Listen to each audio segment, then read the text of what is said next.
السلام علیکم ورحمۃ اللہ وبرکاتہ۔ نحمدہ ونصلی علی رسولہ الکریم، اما بعد، اعوذ باللہ من الشیطان الرجیم، بسم اللہ الرحمن الرحیم۔ مجھے کلمہ لا الہ الا اللہ محمد رسول اللہ پر بات کرنے کا حکم دیا گیا۔ یہ کلمہ معرفت بھی ہے اور کلمہ ابدیت بھی۔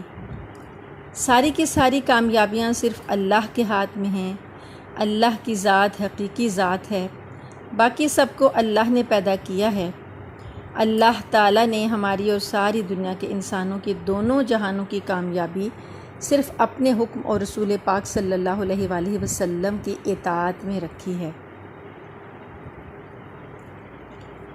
جب یہ یقین دلوں میں اتر جائے تو اللہ تعالیٰ کی ذات عالی سے تعلق پیدا ہو جائے تو اس کی قدرت سے براہ راست استفادہ ہوتا ہے۔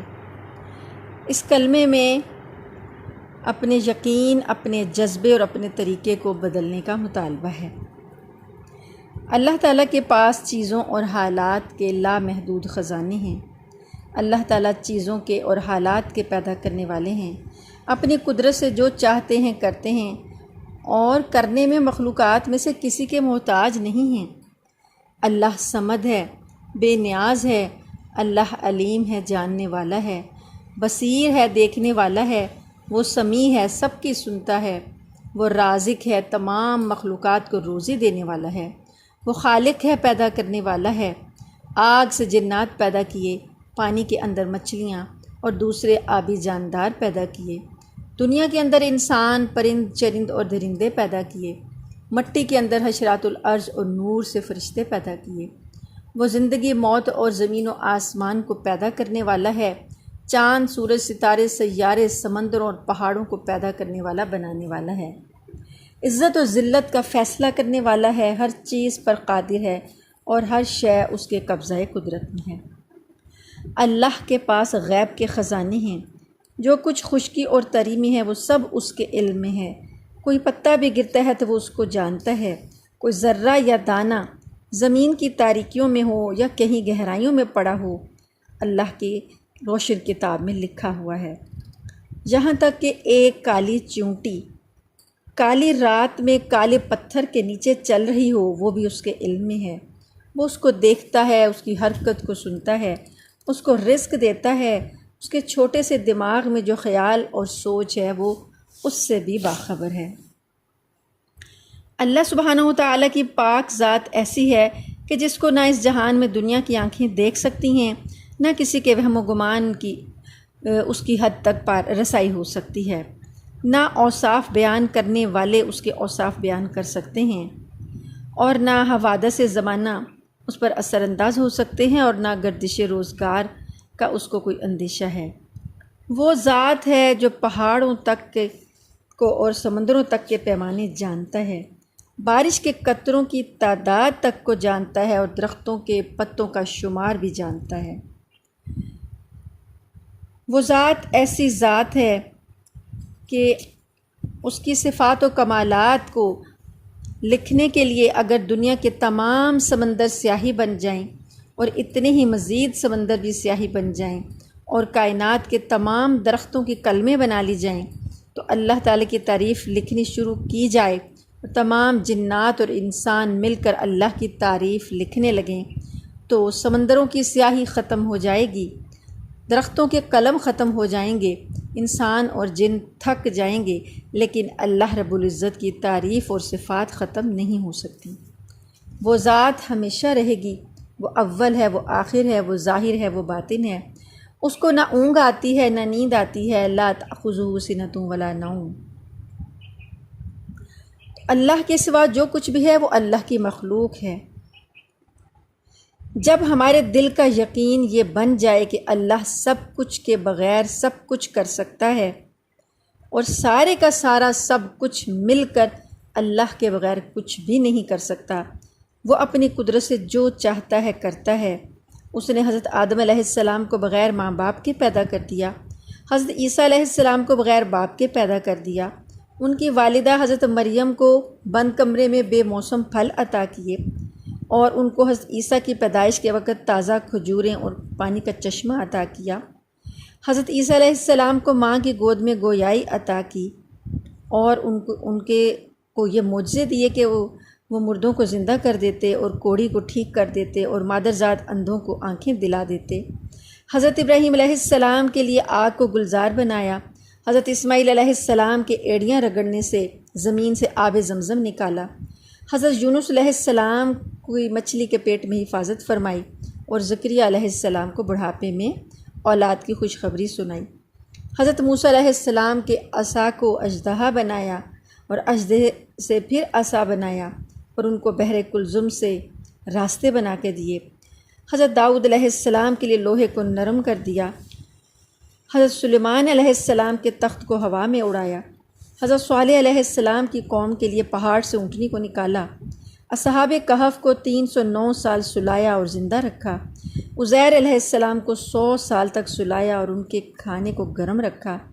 سید دو عالم صلی اللہ علیہ وآلہ وسلم کی غار ثور میں حفاظت کی اور ان کی انگلی کے اشارے سے چاند کے دو ٹکڑے کر دیے۔ اپنی قدرت سے آسمانوں کے اوپر ان کو بلا کر معراج کروائی۔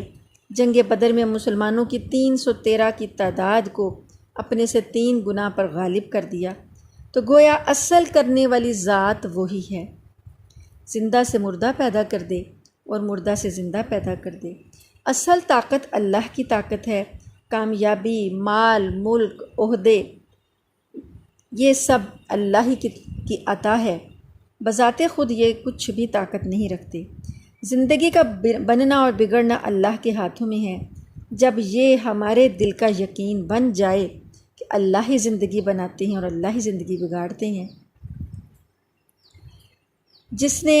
وہ اللہ جس نے آگ میں ابراہیم علیہ السلام کی زندگی بنا دی، نمرود بادشاہ کو تخت پر بٹھا کر اس کی زندگی بگاڑ دی، حضرت موسیٰ علیہ السلام اور ان کی قوم کو بغیر اسباب کے کھانے کو من و سلوہ عطا کیا، سائے عطا کیے، پینے کے لیے پتھر سے پانی کے 12 چشمے جاری کر دیے، حضرت یوسف علیہ السلام کو جیل میں رکھ کر خوشحال زندگی بنا دی، مصر کی حکومت عطا کی، اس کے مقابلے میں نافرمانی کرنے والوں کو ناکام بنا دیا، فرعون، قارون اور حامان کی حکومت کو مال اور عہدہ دے کر زندگی بگاڑ دی اور قوم نوح کی اکثریت میں ان کو ناکام کیا، قوم عاد کو باوجود طاقت اور قوت کے ناکام کیا، قوم سمود اپنی لاجواب انجینئرنگ کے ساتھ ناکام ہوئے، قوم سبا کی زبردست نظام زراعت ہوتے ہوئے زندگی بگڑ گئی، قوم شعیب اپنی تجارت میں زندگی بگاڑ بیٹھے، قوم لوط کی اللہ تعالیٰ نے ان کے برے عملوں پر زندگی اجاڑ دی، جبکہ اللہ تعالیٰ نے صحابہ کرام رضوان اللہ علیہم اجمعین کی کچے جھونپڑوں میں زندگی بنا دی۔ گویا کہ انسان کی زندگی کا بگڑنا اور بننا باہر کی ظاہری چیزوں میں نہیں ہے، بلکہ اس کے اندر کے یقین اور جسم سے نکلنے والے اعمال پر ہے۔ اور یہ یقین جو ہے، یہ کلمہ لا الہ الا اللہ محمد رسول اللہ پیدا کرتا ہے۔ جب یہ یقین ہمارے دلوں کے اندر اتر جائے گا تو پھر اس کے اندر سے جو اعمال نکلیں گے وہ اعمال صالحہ ہوں گے اور مقبول اعمال ہوں گے۔ اور کلمے کا جو دوسرا حصہ محمد رسول اللہ صلی اللہ علیہ وآلہ وسلم، اس کا مقصد یہ ہے کہ جس طرح ہم نے حضرت محمد صلی اللہ علیہ وسلم کی رسالت کا اقرار کیا ہے، اس طرح ہمیں یقین ہو جائے ہماری پوری کامیابی رسول اللہ صلی اللہ علیہ وآلہ وسلم کے پورے طریقوں پر چلنے میں ہے، غیروں کے طریقوں پر چلنے میں 100% ناکامی ہے۔ تمام راستے سوائے نبی کریم صلی اللہ علیہ وآلہ وسلم کے راستے کے تباہی اور بربادی کی طرف جاتے ہیں۔ اللہ پاک کا فرمان ہے کہ اے محمد صلی اللہ علیہ وآلہ وسلم کہہ دیجئے، اے لوگو، اگر تم اللہ تعالیٰ کے ساتھ محبت کرنا چاہتے ہو تو میری تابعداری کرو۔ قل ان کنتم تحبون اللہ فاتبعونی یحببکم اللہ ویغفر لکم ذنوبکم، کہ اللہ پاک تم سے محبت کرے گا اور تمام تمہارے گناہوں کو معاف کر دے گا۔ رسول اللہ صلی اللہ علیہ وآلہ وسلم نے فرمایا، جس کا مفہوم یہ ہے کہ میرے سارے امتی جنت میں داخل ہوں گے مگر جس نے انکار کیا۔ پوچھا گیا کہ اے اللہ کے رسول صلی اللہ علیہ وسلم انکار سے کیا مراد ہے؟ فرمایا جس نے میری تابعداری کی وہ جنت میں داخل ہوگا اور جس نے میری نافرمانی کی اس نے انکار کیا۔ ایک مرتبہ رسول اللہ صلی اللہ علیہ وآلہ وسلم نے فرمایا، جس کا مفہوم یہ ہے کہ تم میں سے اس وقت تک کوئی کامل مومن نہیں ہو سکتا جب تک کہ اس کی خواہش اس دین کے تابع نہ ہو جائے جسے میں لے کر آیا ہوں۔ لا یؤمن احدکم حتی اکون ہواہ تبعا لما جئت بہ۔ تو یہ کلمہ لا الہ الا اللہ محمد رسول اللہ ہماری زندگی میں انقلاب لانے والا کلمہ ہے۔ جب اس کلمے پر یقین ہو جائے، پختہ یقین ہو جائے گا، تو پھر اس کلمے کی طاقت کا اندازہ ہوگا۔ اللہ تعالی ہمیں اس کلمے پر عمل کرنے کی توفیق عطا فرمائے۔ السلام علیکم ورحمۃ اللہ وبرکاتہ۔